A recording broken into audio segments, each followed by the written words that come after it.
najkreativniji potez koji je tvrtka Alfa Romeo napravila na polju automobilskih natjecanja bilo je otpuštanje i prisiljavanje Ferrarija da konstruira svoj trkački automobil. To je postalo očito 1952. godine, kada je debitirao čuveni Ferrari 500, najuspješniji, a po mišljenju mnogih, i najljepši trkački automobil ikada napravljen. Automobil kojeg je vozio Alberto Ascari, sin starog Enzovog prijatelja i timskog kolege, donio je Ferrariju prvo mjesto u prvenstvu. Nakon što je prve godine pobjedio u svih 7 voženih utrka za sezonu 1953. Ferrari 500 ostao je nepromijenjen i pobjedio u prvih 7 od 8 utrka.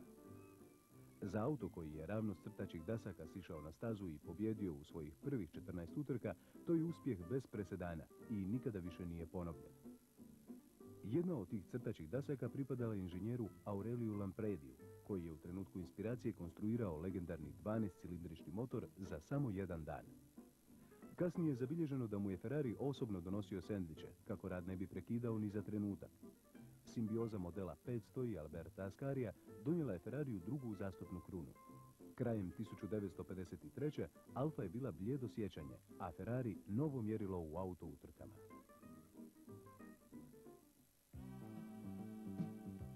Vrlo je bitno da svaki veliki tim prođe kroz period prilagođavanja i promjena, evolucije i revizije. Za Scuderia je 1955. bila takva godina.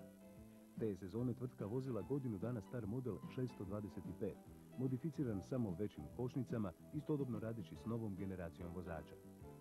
Ferrari tada nije smatran nikakvom prijetnjom, te godine neprikosnovenim Mercedesima.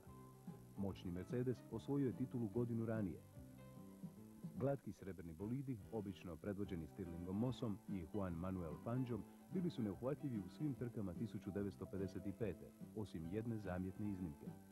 Na velikoj nagradi Monaka, Maurice Trintignant, startavši iz 4. reda i probivši se naprijed, prvi je stigao do ciljne zastavice i tako prekinuo Mercedesovu dominaciju, pokazujući da je za Ferrari loša sezona zapravo svaka ona u kojoj ne osvoji svjetsko prvenstvo. Menadžerske sposobnosti stečene u doba kada se Scuderia natjecala s Alfinim automobilima enormno su se isplatile 2 desetljeća kasnije. Tada je Ferrari preuzeo automobile od propalog Giannia Lanchantina i osvojio svjetsko prvenstvo. S modifikacijama šasije i povećanjem snage na Ferrarijeve standarde, solidna je mašina pobjedila na pola od ukupno 8 utrka predviđenih 1956. godine. U pobjedničkom automobilu bio je Juan Manuel Fangio. La Ferrari ha ingaggiato i piloti che erano disponibili sul mercato, ma oserei dire che non sono le fabbriche che ingaggiano i piloti, ma sono i piloti che scelgono le fabbriche. Difatti i piloti intelligenti vanno sempre dove c'è la macchina vincente. Fangio è un esempio. Per 5 anni ha scelto la macchina migliore. Ferrarijev tim imao je u svojoj povijesti više odlučnih zaokreta, a jedan takav zbio se 1958. Prelazeći s 12 na 4, zatim na 8 cilindara, Ferrari se napokon odlučio za V6 motor, nazvan Dino, u čast njegovog sina. Pobjedivši te sezone samo na velikoj nagradi Francuske, marljivim osvajanjem bodova Scuderia je titul otela vozačima bržih, ali manje pouzdanih bolida. –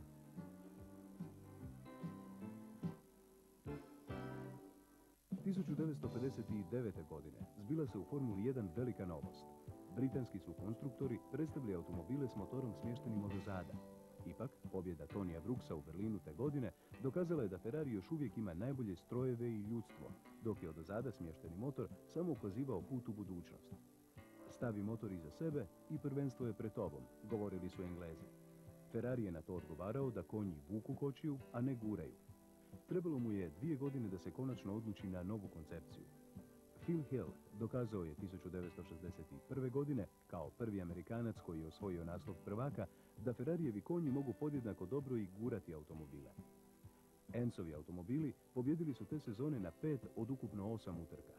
Smrt Ferrarijeva vozača, Wolfganga von Tripsa, iste godine kao da je usprkos osvajanju dvostruke titule navijestila crne oblake na horizontu. Krajem 1961. Scuderiju je napustila nekolicina ponajboljih konstruktora, s ciljem da osnuju vlastiti tim. U to vrijeme rođen je i čuveni Ford Cosworth, motor kojega su ubrzo prihvatile sve ekipe Formule 1, sve osim jedne. Više od desetljeća Ferrarijev je motor bio jedini ne Cosworthov motor na trkalištu. Situacija u kojoj se činilo kao da se cijeli trkački svijet ujedinio u cilju da ga skine s trona, silno je razljutila Ferrarija. Ta ga ljutnja nije napuštala gotovo 10 godina. Sezona 1964. donijela je ekipi privremeno olakšanje. Potpuno novi bolid s prvim Ferrarijevim V8 motorom osvojio je prvenstvo i u ekipnoj i u pojedinačnoj konkurenciji. Sono molto cambiati. Allora lo sport era predominante. Oggi ci sono molte altre componenti economiche che sacrificano lo sport.